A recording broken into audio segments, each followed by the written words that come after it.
What's good, y'all? Welcome back to the channel. Let's dive into the Week 4 recap because things really started to heat up this week. We saw big comebacks, major upsets, and really some standout performances that we got to break down. Let's go. All right, starting on Thursday night where Dallas beat the Giants 20-15. The Cowboys got a much-needed win against the Giants, and let me just say, this game was ass from quarter 1 to quarter 4. It literally went like this. Flag, flag, flag, flag, flag, flag, flag, flag. We blame penalties on coaching, Mike. Cowboys had to lean on their backup secondary to have a game-winning interception in the closing seconds, really helping Dallas avoid a 3-game losing streak. The Giants, however, still have a lot of work to do, especially in the run game. They averaged just 1.1 yards a carry, and Daniel Jones was basically a non-factor on the ground. Dak Prescott completed 22 of 27 passes in the game. If it wasn't for Dak, the Cowboys would be absolutely lost in this game. He was dialed in throwing outside the number, completing 10 of 12 for 117 yards and a touchdown. The Cowboys have to gear up because they're playing the Steelers next week, who have already shown that their defense is top-notch. The Giants, on the other hand, are playing the Seahawks, who could be overrated, could be underrated. We'll see. All right, on to Chicago, where the Bears beat the Rams 24-18. Rookie quarterback Caleb Williams had completed only 44% of his passes against the blitz through the first 3 games. But in this game, he was 8 for 9 for 75 yards and a touchdown. The Bears also got in Roschon Johnson in the mix, who I think could be a big help to this offense run game. The most surprising performance had to be DeAndre Swift's 94 yards. Before that, he was only averaging 1.8 yards a carry and really broke out this game. Can Kyron Williams continue to run the ball like they're doing with these receivers out? Or are defense just going to start stacking the boxes like I feel like they should have been doing the whole time? The Rams offense really struggled this week against the Bears. Their lone touchdown came on a 3-yard run by Williams early in the 4th quarter. It was Williams' 7th straight game with a touchdown, so my betting homies, remember that. Next week they play the Packers, so anything can happen in that game. You saw the Packers this past weekend? It was 28-0 at one point. Had me scratching my head. On the Tampa Bay, where the Bucs really made the Eagles their Baker and the Bucs really bounced back from a horrible week last week against the Broncos. Baker threw for 245 yards and 3 touchdowns, while running back Rachaad White rushed for 72 yards and another score. But on defense, Davante David had a standout performance, recording 2 sacks, a forced fumble, and 8 tackles that really put the pressure on Jalen Hurts. And Jalen Hurts, I mean, he continued his turnover issues, throwing for 275 yards, but losing a fumble late in the game that was really costly when they were trying to make their comeback. But really, the main thing that I saw was the Eagles' defense just got gashed, allowing 400 total yards and failing to contain Tampa Bay's quick pass game. Next week, Tampa Bay plays the Falcons, who could be a little bit easier of a matchup, and the Eagles face the Browns. I don't know who I got to talk to or who I got to get on the phone, but can we start using Bijan, please? Man, the Falcons won another close game with a last-second field goal from Younghoe Koo. Kirk Cousins threw for 298 yards, but didn't have any touchdowns, and Atlanta failed to score offensively. Instead, linebacker Troy Anderson returned an interception for a touchdown, and special teams blocked a punt for a touchdown in the first quarter. And it didn't help that I was playing against the Falcons D. You can hear it in my voice. The Saints, dealing with multiple injuries right now, relied heavily on Alvin Kamara, who had 77 yards rushing and a touchdown, along with 50 yards receiving. He's really turned into one of the few running backs in the NFL that can be on the field for all 4 downs. All right, moving to Cincinnati and Carolina, where the Bengals beat the Panthers 34-24. This game was really closer than I thought it was going to be. I thought a lot of people was riding the Panthers, you know what, a little too hard after last week's win against the Raiders, but it was closer than I thought. To be clear, it was a much-needed win for the Bengals because they could not afford to go to 0-4. But Cincinnati's offense stalled on multiple drives in the second half and did not look on point like they did in the first. Carolina wasn't able to make the Bengals pay for this misfire, but another team could. The Panthers, on the other hand, are still starting the Red Rocket and Andy Dalton, who I think is their best option at quarterback. For the second straight game, Dalton finished 25 of 40 with 220 yards and 2 touchdowns. He did throw 1 interception, but his effectiveness on offense soars past Bryce Young's. For the Panthers defensively, they could not stop Jamar Chase and T. Higgins. The Panthers play the Bears next week, and the Bengals play the Ravens. Which one are you looking forward to the most? All right. Jacksonville at Houston. Houston, y'all making me think a lot. I mean, I know this is the NFL. Every NFL team is good, but Boys, y'all making me think a lot. Like, I know y'all are cold, but like, I can't really tell.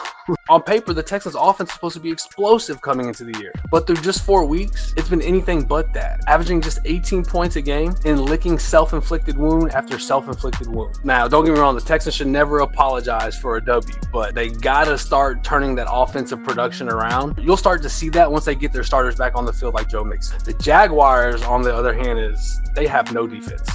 I mean, describe the game in a couple words. Is the season over now because you're 0-4? Chances are, stat-wise, historically-wise, it is. They play the Colts next week, and I don't see it getting any better for them. Trevor Lawrence going 17 of 31 for only 178 yards. He did throw 2 touchdowns, but he missed some throws, notably deep shots to Christian Kirk and Brian Thomas Jr. On to the Colts and Steelers, where Joe Flacco came in and took over. The Colts handed the Steelers their first loss of the season, which was really surprising to me, especially after Anthony Richardson got knocked out in the first quarter. Backup quarterback Joe Flacco filling in for Anthony, threw for 160 yards and a touchdown, coming off the bench. Michael Pittman Jr. had a breakout game, recording 6 catches for 113 yards, and a lot of this happened in the first half, while Jonathan Taylor added 93 on the ground, which I betted his under was 90. Justin Fields led the Steelers to a comeback attempt. He really had a really good game, fighting George Pickens 6 times for 113 yards. However, the Steelers defense just could not be as dominant as they were through the first 3 weeks, allowing the Colts to convert 53% of their third downs and gave up their first second half touchdown of the season. The Steelers face my Cowboys next week, who will hopefully help them get back on track, which I guarantee it will. They're going to be running the ball, blah, blah, blah, blah, blah, blah, blah. On to the next game. And Minnesota continues to make me look like an idiot because I just did not see this coming, defense or the offense. They beat Green Bay 31-29, and really, it didn't even really seem that close throughout the whole game. Oh, what's up, bro? Sorry, we got a little helper here right now. The Vikings won in a back-and-forth game against the Packers. At one point, the game was 28-0. Sam Darnold again impressed me, throwing for 255 yards and 2 touchdowns, including a 27-yard touchdown to Justin Jefferson. Who else? Who is just balling this year already. But I'll tell you what, that addition of Aaron Jones was crucial for Minnesota. They got their running game going. He chipped in 92 yards on the ground, helping Minnesota pick up the W. But Jordan Love returning from injury, you could tell that it didn't really start meshing for him until like second, third quarter, right? Oh, that's Stephanie, sorry. He threw for 263 yards and 4 touchdowns, but also threw 3 INT. The Packers had 5 drops. Now, they did get a lot of production from Dontavius Wicks, who had 2 catches for 80 yards and 2 touchdowns. But without Jair Alexander, the Green Bay's defense struggled mightily against the pass, allowing the Vikings to convert 7 of 14 third downs. They play the Jets next week, and the Jets going to have to bring it if they want to beat the Vikings. Right.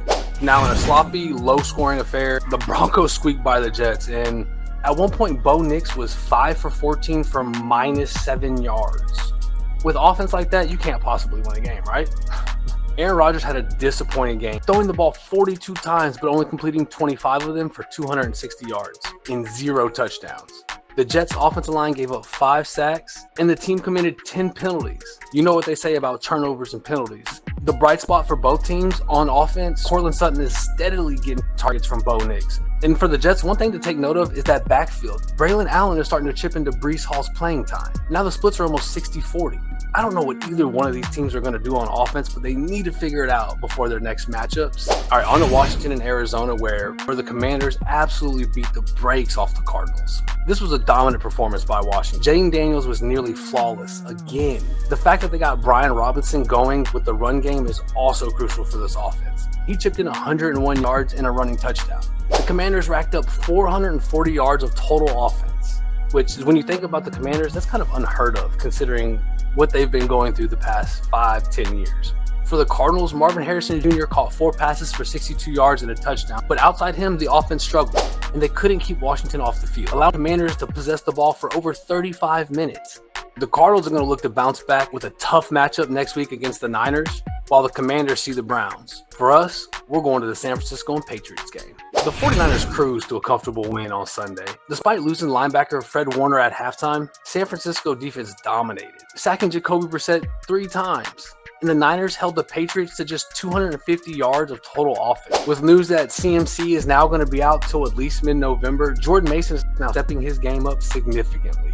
The Patriots offense is still struggling. Jacoby Brissett threw for just 175 yards and threw a costly pick in the second quarter. Ramondre Stevenson fumbled the ball for a fourth straight game, and the Patriots offense went 0 for 3 in the red zone. The Patriots are going to be taking their talents to South Beach and playing the Miami Dolphins next week, while the Niners see the Cardinals.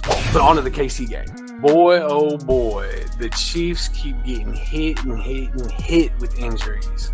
Obviously, the Chiefs' offense hasn't been at full strength all year. They've been without Hollywood Brown since week 1 started. Pacheco goes down in week 2.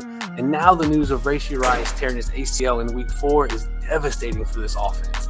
However, if there's one team and one quarterback that can weather this storm, Pat Mahomes. He threw for 233 yards and a touchdown, while Kareem Hunt led the rushing attack with 69 yards. And this really happened based off of a Carson Steele fumble.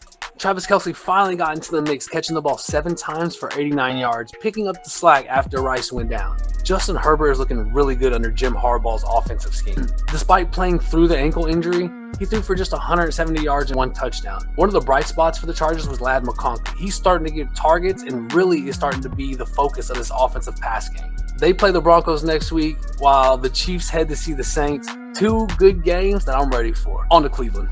The Raiders eked out a victory despite being without key players like Davante Adams and Max Crosby. But the story consistently stays the same for the Cleveland Browns, who struggled on offense again for the 4th week in a row. Deshaun Watson was able to throw for 245 yards, but he also threw a costly interception when the game mattered most. Cleveland's offensive line struggled, allowing 16 quarterback pressures, leading to 3 sacks on Deshaun Watson. I'm just going to keep saying this in every recap. That was the worst trade ever by the Browns, and the Browns need to start thinking about moving on from Deshaun Watson.